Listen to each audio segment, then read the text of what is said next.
안녕하세요, 여러분. 오늘은 최근의 중요한 뉴스 주제들을 함께 살펴보겠습니다. 각 주제에 대한 상세 내용을 요약하여 전달해 드리겠습니다. 첫 번째 주제입니다. 엔비디아가 마이크로소프트를 넘어 세계에서 가장 가치 있는 회사가 되었습니다. 이는 기술 산업의 상당한 성장을 나타냅니다.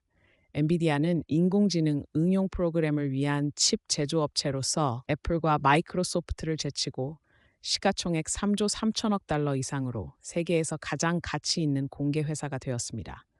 회사의 주식은 데이터 센터와 오픈 AI와 같은 기술 거인들이 사용하는 AI 칩에 대한 높은 수요로 인해 급등했습니다. 엔비디아는 현재 AI 칩 시장의 약 70%를 차지하고 있습니다. 엔비디아 주가의 급등은 투자자들이 AI 기술의 변혁적 잠재력을 믿고 있음을 반영합니다. 시장 지배력으로 인한 규제 감독에도 불구하고 엔비디아는 AI를 위한 GPU에 초점을 맞춘 초기 전략으로 업계에서 상당한 이점을 가지고 있습니다. 두 번째 주제입니다. 전기 자동차 스타트업인 피스커가 파산을 신청했습니다. 이는 EV 시장의 도전 과제를 강조합니다. 피스커 잉크는 여러 구조조정 시도에도 불구하고 결국 파산 보호를 신청했습니다. 회사는 다양한 시장 및 거시 경제적 역풍으로 인해 운영에 어려움을 겪었다고 밝혔습니다. 피스커는 중형 SUV인 오신을 통해 시장에서 차별화를 시도했지만 자금 부족과 지속 가능성에 대한 의문을 제기하며 생산을 중단했습니다. 이번 파산은 헤닉 피스커가 설립한 두 번째 EV 브랜드로 그의 첫 번째 회사도 2013년에 파산했습니다. 업계 분석가는 피스커의 실패가 회사 고유의 문제라고 지적하며 초기에 직접 판매 모델을 시도했지만 나중에는 독립 딜러에 의존하는 전통적인 자동차 제조업체의 판매 방식을 채택했음에도 불구하고 판매가 이루어지지 않았다고 언급했습니다. EV 시장은 최근 몇 년간 수요가 앞당겨지면서 어려움을 겪고 있습니다. 세 번째 주제입니다. 보잉의 CEO가 상원 앞에서 증언할 예정입니다. 이는 안전 및 생산 문제에 대한 지속적인 감독 가운데 항공우주 산업에 영향을 미칠 수 있습니다. 아랍에미리트는 2024년 세계에서 가장 많은 백만장자가 몰려드는 국가가 될 것으로 예상됩니다.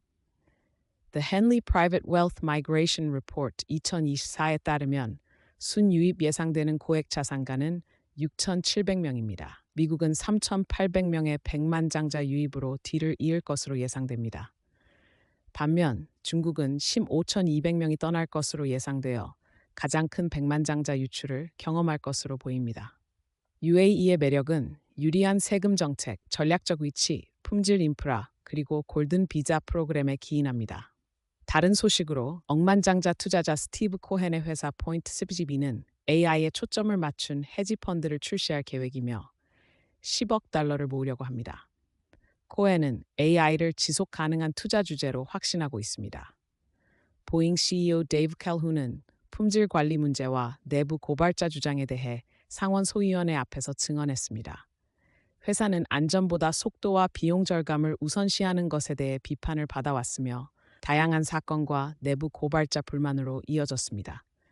커훈은 보잉의 행동을 방어했지만 상원 의원들로부터 강한 질문을 받았습니다. 엔비디아는 시가총액 3조 3,400억 달러로 마이크로소프트를 넘어 세계에서 가장 가치 있는 회사가 되었습니다. 이는 AI 관련 칩에서의 리더십에 의해 주도되었습니다. 캘리포니아의 미국 태양광 전기 출력 점유율은 크게 감소했으며 텍사스, 플로리다, 노스캐롤라이나와 같은 다른 주들이 태양광 용량을 늘리고 있습니다. 미국은 태양광 에너지 발전을 계속 확장하고 있으며 태양광의 전체 전기 발전량에서 차지하는 비율은 2024년에 새로운 최고치에 도달할 것으로 예상됩니다. 마지막으로 상원위원회 보고서는 보잉이 열등한 항공기 부품을 추적하는 데 실패하고 내부 고발자에게 보복했다고 비판했습니다. 이 보고서는 보잉이 제조 관행과 안전 문화에 대한 지속적인 감독을 받는 가운데 나왔습니다. 네 번째 주제입니다. 연방준비제도의 현재 정책이 검토되고 있으며 이로 인해 경기 침체가 발생할 수 있다는 우려가 있습니다. 경제학자 클라우디아 샘은 연준의 금리 인하 지연이 경기 침체 위험을 증가시킬 수 있다고 경고했습니다. 샘은 실업률의 3개월 평균이 열미개월 최저치보다 0.5%포인트 높을 때 경기 침체가 발생한다는 셈 규칙을 제시했습니다. 최근 실업률 상승으로 셈 규칙에 따른 경기 침체 가능성에 대한 우려가 증가했습니다.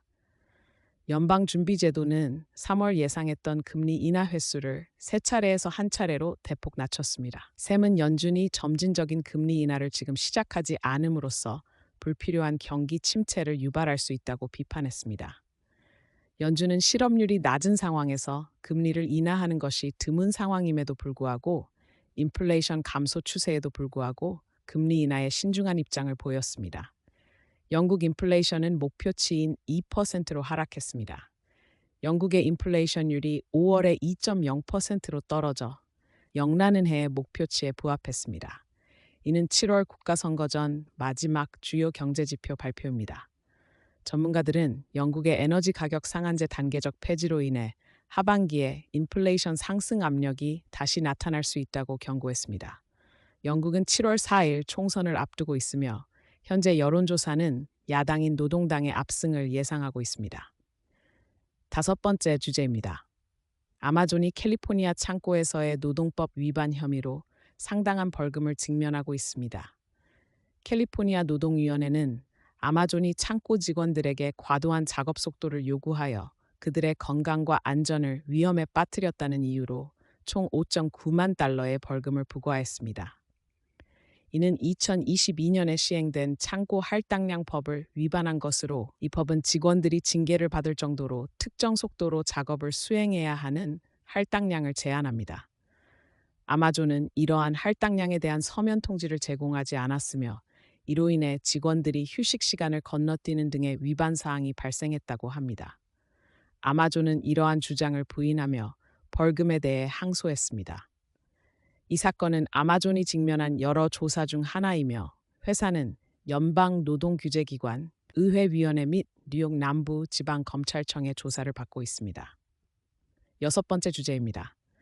영국의 인플레이션율과 금융시장 역학이 밀접하게 주시되고 있으며 이는 경제에 영향을 미칠 수 있습니다.